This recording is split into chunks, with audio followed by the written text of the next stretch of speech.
10 లక్షల సాదా బైనామాలు పెండింగ్ ఉంటే గత 10 ఏళ్ల నుంచి పట్టించుకున్న వాళ్ళు లేరు.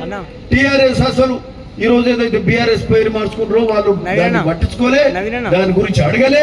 2023 అక్టోబర్ ప్రాంతంలో అప్పుడు భూముల పంచాయతీలు, భూముల పరిష్కారాలు కాక మరి రెవెన్యూ ఆఫీసుల మీద కూడా ఒక్కొక్క దగ్గర రైతులు ఇబ్బంది పడి అధికారుల మీద కూడా మరి కోపోద్రిక్తులైన పరిస్థితులు కూడా చూసినాం. మరి అట్లాంటి పరిస్థితులలో దీపోయే ముందు అది సాదా బైనామాలు తీసుకుంటే 10 లక్షల మంది రైతులు, 10 లక్షల మంది అంటే రాష్ట్ర జనాభాలో దాదాపు 20% మంది ఉంటారు.